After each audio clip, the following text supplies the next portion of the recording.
Namaskar. Welcome to another episode of Editorial. Sorry, I was on a small break. Break because I was unwell, break because there were a lot of compliance, notices, legal things that I was trying to sort out for my company. So I was kind of busy. Therefore, I couldn't come in front of you. And let me assure you, starting today, I am back. That's it. So let's get into the topic of the day. Now, today I've got a hodgepodge of a topic because I have got a lot of things to tell you. I wasn't there. I wanted to talk to you. A lot of things to tell you. So I'm going to talk about various topics today, especially regarding the assembly polls of 2022. And tomorrow onwards, we'll get into more specific editorial. So today, let me talk about a lot of things that I missed out in the 2022 elections so far. Not that the assembly elections have started, but whatever I have missed out in 2022 elections so far, let me give you my opinion on that. Let's get right into the show. Let's talk about Uttar Pradesh. You see, Uttar Pradesh it was very interesting. I'll tell you why it was very interesting. It was interesting is because a lot of things that you normally see happening to the opposition, you saw those things happening to the Bharatiya Janata Party, the ruling Bharatiya Janata Party of Uttar Pradesh. What I mean by that? I mean that 9 MLAs, including ministers, walking out of Bharatiya Janata Party and joining Samajwadi Party. This is normally reverse. Maharashtra and all, even in West Bengal, we saw reverse. There were people from opposition parties or maybe ruling parties or even opposition party. Maharashtra, there was no opposition. The ruling party was Bharatiya Janata Party. But you still saw a lot of people from NCP, a lot of people from Congress going and joining Bharatiya Janata Party. This trend was reversed in Uttar Pradesh. So that's the first thing. The second thing is somewhere down the line, Uttar Pradesh very clearly saw the Dalit, the backward votes shrinking from the Bharatiya Janata Party. A lot of the Dalit leaders, including Swami Prasad Maurya, the leaders, they exodus from Bharatiya Janata Party and went and joined Samajwadi Party, which means that definitely there is an impact on the Dalit vote for Bharatiya Janata Party. That is number one. Number two is a lot of people say that Bahujan Samaj Party is going to end of the day support Bharatiya Janata Party if need be, but that is one has to see how many seats Bahujan Samaj Party can get. So the fact is, the second factor that one has to say is one saw a lot of exodus from Bharatiya Janata Party to other parties, which was very surprising and for the first time. And secondly, the Dalit votes, the backward votes would be shrinking for Bharatiya Janata Party. That is my point number 2. My point number 3 is this entire thing about 80-20. Finally, they say now that Brahmastra. Finally, Yogi had to use his Brahmastra, that is polarization, and that is where he spoke about the 80-20. Now, what Yogi meant, I presume, which is I think a common knowledge, that what Yogi possibly meant is 80% of Hindus will be backing him and 20% of non-Hindus, the minorities, especially the Muslim, will not be backing him. This is what he meant. Of course, later on there were various interpretations of that. I remember one spokesperson in NDTV saying that no, it is about 80% of good people and 20% of anti-social elements and Pakistani supporters and so on and so forth. But we all know what that meant. So that polarization was very clearly done. Okay, which is the Brahmastra of Yogi, of doing that polarization, which is to a certain extent the Brahmastra of Bharatiya Janata Party also. But mind you, in some form or another, this is also used by Samajwadi Party. For instance, Akhilesh didn't say anything much, but somebody like Swami Prasad Maurya, who was a new entrant to Samajwadi Party from Bharatiya Janata Party, so I guess he's good at this kind of polarization. What he said is, listen, you know what, actually it is going to be 85-15. You know why 85-15? Because 15% of upward class, there also there will be division, and 85% of backward class are with us and 15% of upward class are with Bharatiya Janata Party, or even there is division. So somewhere down the line, each of them were playing to their turfs, while the Bharatiya Janata Party wants to polarize, make it a Hindu-Muslim divide, and Samajwadi Party, though Akhilesh has not said anything very emphatically on this particular term, but yeah, I mean, Samajwadi Party is trying to kind of make it into their turf, which is the caste turf. So both are playing their games well, and both wants to play the elections on their turf. So that's point number 3. Achha, point number 4 is very interesting. And I was talking to some very senior political leaders, some very senior journalists yesterday. In fact, there's a very interesting program that I'm doing with in joint collaboration with the public at 9:30 every day. Where we have few of the best minds, few of the best commentators, few of the best analysts of politics, especially Uttar Pradesh and Punjab politics. Watch that. It is interesting if you understand Hindi, and if you do not mind sitting for 30 minutes, 35 minutes, or 40 minutes at times, or 50 minutes at times for a program. It's a very interesting program. Do watch it on our Hindi channel. That said, I spoke to a lot of people, and I was generally figuring out by what is this big story about Yogi wanting to stand from Ayodhya. Then Yogi said, no, you have to stand from Gorakhpur. Yogi was still very keen on standing from Ayodhya. That seat was kept vacant for him, so on and so forth. Why this fetish for Ayodhya? Why does Yogi want to stand for Ayodhya? And why possibly doesn't Bharatiya Janata Party top command want Yogi to stand in Ayodhya? I asked this question to a lot of people, especially people who are from Uttar Pradesh, who are people who knows Uttar Pradesh politics by the back of their hand, and the answer that I got is somewhere down the line, Ayodhya is going to be the flagship of the national campaign in 2024. Now, if Yogi is the leader, Yogi is the hero of Ayodhya, which he will if he was he was pulled out from his regular seat, that is Gorakhpur, and given Ayodhya. He would be the hero of Ayodhya, possibly in the national scenario, in the national campaign of Bharatiya Janata Party. Yogi will be in the forefront, and that too, he may be the poster boy. So therefore, somewhere down the line, the top management, the top leadership of Bharatiya Janata Party was not very comfortable of getting Yogi to stand in Ayodhya, while Yogi Adityanath, they say, was very keen on standing in Ayodhya for the Uttar Pradesh Assembly elections. Now, one credit I want to give Yogi here. One credit I want to give Yogi here is because, see, neither is Akhilesh Yadav standing for the Assembly elections. He himself is not standing. He is leading the team, but he is not standing. Neither is Priyanka Gandhi standing for the Assembly elections.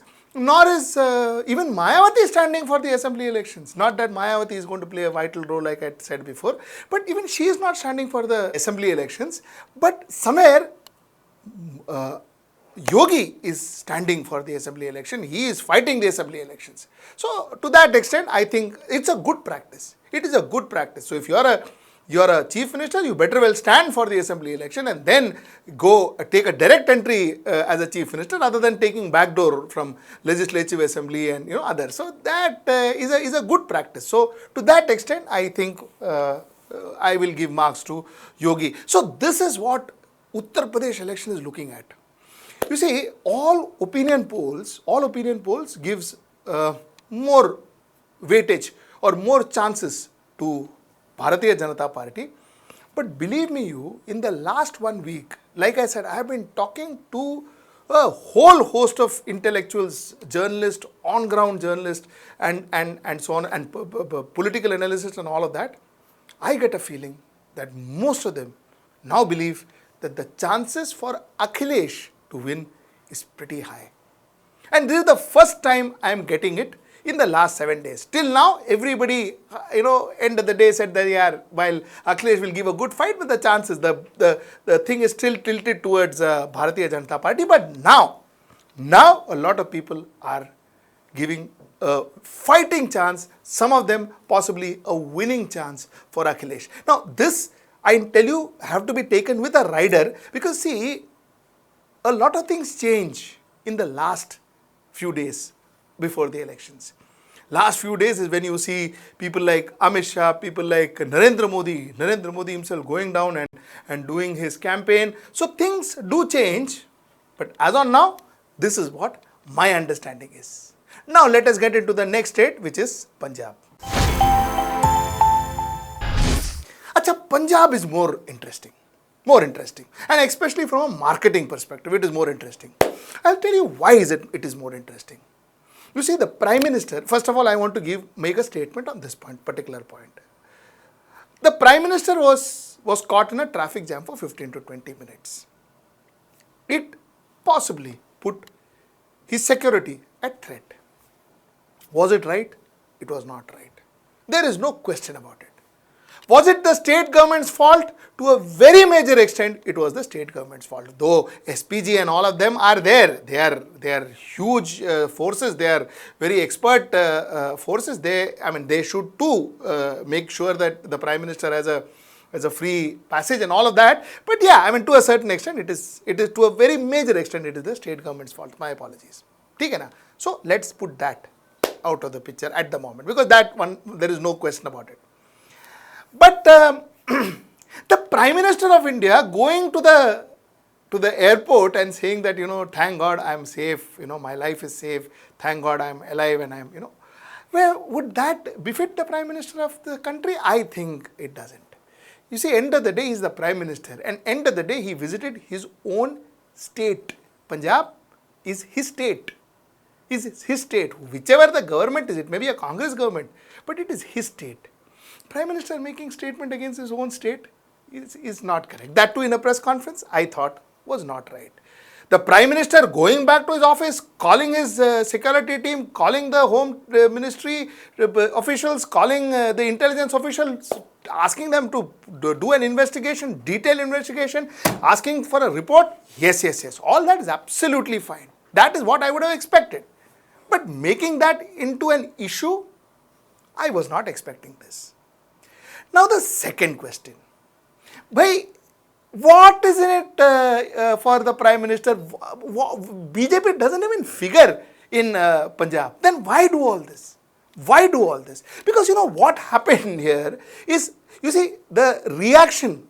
I'll tell you what happened after the Prime Minister made this into an election issue. After this, the Prime Minister spoke about it, and Prime Minister didn't possibly make it into an election issue, but the Bharatiya Janata Party did, because there was an Assam Chief Minister who did some puja, there was Uttar Pradesh Chief Minister doing puja, so on and so forth, for the safety of the Prime Minister. It didn't affect Congress. In fact, it helped Congress in Punjab. Channi became a national face. Channi became some kind of a hero in Punjab. He became some kind of a hero in Punjab, and who got affected? AAP got affected. It is Aam Aadmi Party who was actually doing better than Congress in Punjab, all of a sudden sliding down in Punjab. And secondly, another important thing that happened here is, now in Punjab it is all of a sudden Channi versus Modi. Not Rahul Gandhi versus Modi, not Priyanka Gandhi versus Modi, Channi versus Modi. Channi, who people didn't even know 6 months before, all of a sudden has become a phenomenally recognizable, very popular politician in India. So good. So this happened, and I think Channi should thank Narendra Modi for it. So end of the day, coming back to my question, Modi ne aisa kiya kyun? Why did the Prime Minister do this? Why did Bharatiya Janata Party use this? They were not pitching much in Punjab. They had got 3 seats last time. They would get 4, 5 maybe. What else? What else can they do? Their partner, Amrinder Singh, Captain Amrinder Singh, is not the best of partners they could have. So he was not even a serious player. So why did they do that? You see, the chances are this strategy was not for Punjab. The strategy was for Uttar Pradesh. The strategy of having an enemy, the strategy of saying that them versus us, that strategy had to be implemented. That strategy is normally what what Bharatiya Janata Party does, and that's precisely why this particular thing was taken up and possibly made it into a media affair. It was made into a media affair so that it can be shown that the Prime Minister's life is in danger because of an outsider, of an enemy. An enemy. So an enemy is created and national security is created. So that was possibly the reason why this incident was blown up. It was not, I don't think it was meant for Punjab, because BJP has a fantastic strategic team. It is not meant for Punjab. It was never meant for Punjab, because Punjab they were not very serious about. They know that they are not going to do well. It was meant possibly for Uttar Pradesh. So this is what I had to say about that particular that particular incident. Now, let me tell you another thing that happened. Another thing that happened is Punjab is in a very interesting situation. Politically, you keep an eye on this. See, this gentleman Navjot Singh Sidhu, with his antics or whatever he is doing, you know, going against Channi. Channi is becoming a hero and all that. He is becoming very known. He is quite becoming very popular in Punjab. And here this man is trying to say that, "Arey, yo, Chief Minister kaun banega? That will be decided by the people." Arey, Chief Minister decided, no? I mean, the whole world said it is a master stroke, and what a master stroke of making Channi into a Chief Minister, because, you know, first time representation of scheduled caste, and that too a state which has got the maximum percentage of scheduled caste, which is 32% of scheduled caste, you know, making him a Chief Minister, master stroke and all that. Ye sab bolne ke baad, when everything is doing well, here you have Sidhu coming and saying that, "Arey yaar, Channi, Chief Minister will be decided by the people, by the MLA and all that." Arey, what, are you serious?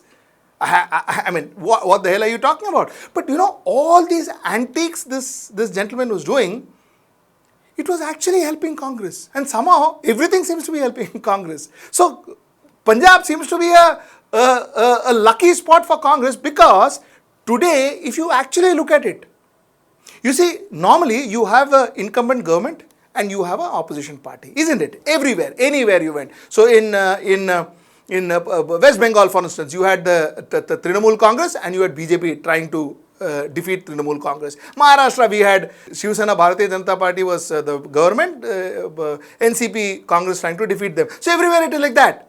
Achha, in Punjab it is all changing. Punjab it is Congress versus Congress.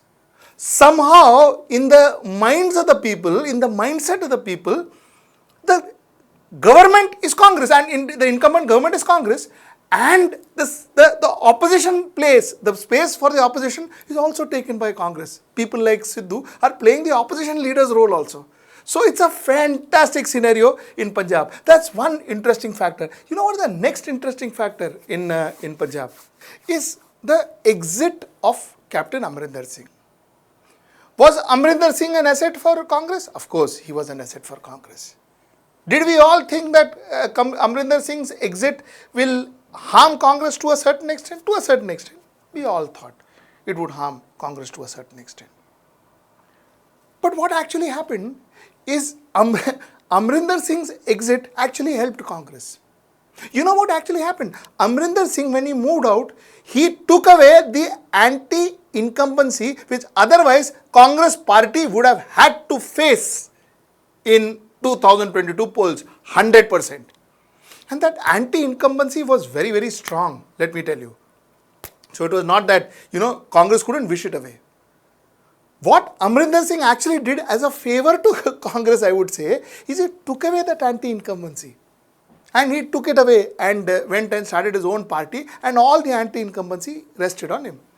Of course, Bharatiya Janata Party, by joining him, not that, like I said, much difference anyways, but Bharatiya Janata Party, by joining him, I mean, they took away the anti-incumbency to some extent. So it is somewhere down the line, more by default than design, I think Congress had a fabulous one after another stroke of luck in Punjab. So Punjab is a very interesting place, very interesting phenomena. I'm going to talk to you about Goa, Manipur and Uttarakhand maybe tomorrow. I think I have already crossed my time. I'll talk to you about it, but these two states I wanted to make these few observations that I was watching for the last 15 days. I couldn't share with you, and I got this opportunity, so I could share with you tonight. I will catch you tomorrow at 10. In the meantime, please do subscribe to us. Please subscribe. Get into one of our packages, subscribe to us, go into our website www.hwnews.in. Also, do let me know your feedback on our new website, on our new articles, on the way it is designed. Is it good? Are you satisfied? Let me know, and till I see you tomorrow, namaskar.